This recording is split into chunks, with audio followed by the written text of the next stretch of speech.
XR을 하려면 분명히 세트장에서 일어나는 일을 촬영하고 싶을 것입니다. 따라서 세트에서 공간을 이동하고 기울이고 이동하는 실제 카메라를 사용하게 됩니다. 하지만 XR의 목적은 카메라의 시점에 따라 LED 화면의 이미지를 왜곡하고 프레임 크기가 화면 크기보다 클 때 가상으로 환경을 확장하는 것입니다. 이렇게 하려면 카메라의 위치와 방향은 물론 화면의 상대적인 위치를 실시간으로 알아야 합니다. 따라서 카메라의 움직임을 따라가려면 트래킹 장치가 필요합니다.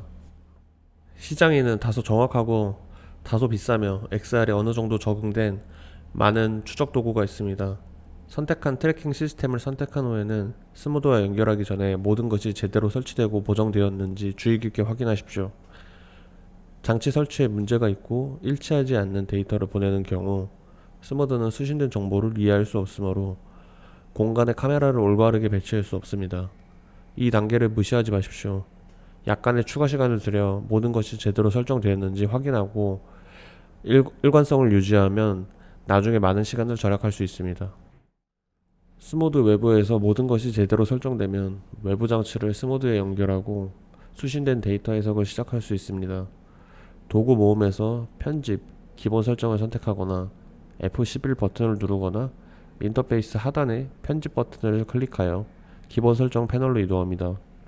엔진 패널에서 컨트롤 디바이스 부분으로 이동하여 애드 버튼을 클릭합니다.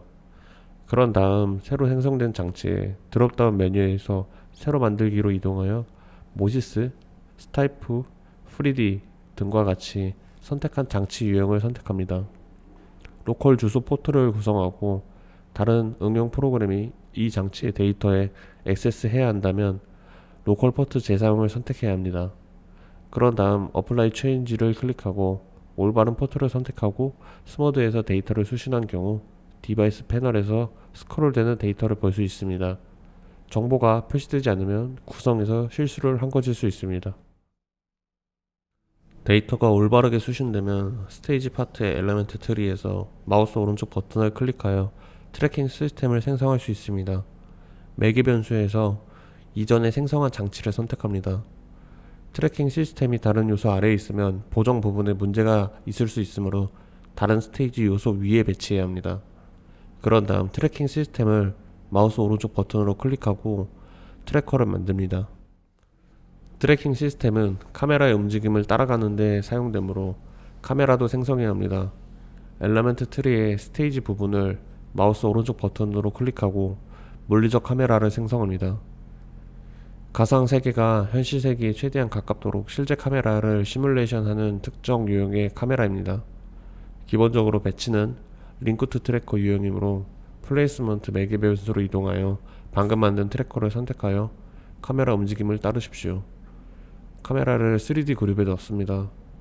그렇게 하려면 스테이지를 마우스 오른쪽 버튼으로 클릭하고 그룹 요소를 만든 다음 물리적 카메라를 끌어다 놓습니다. 위치를 더 찾기 쉽게 하기 위해 이름을 바꿀 수 있습니다. 그런 다음 엘리먼트 트리에서 트래킹 시스템과 LED 화면 사이에 카메라를 포함하는 이 그룹을 배치해야 합니다.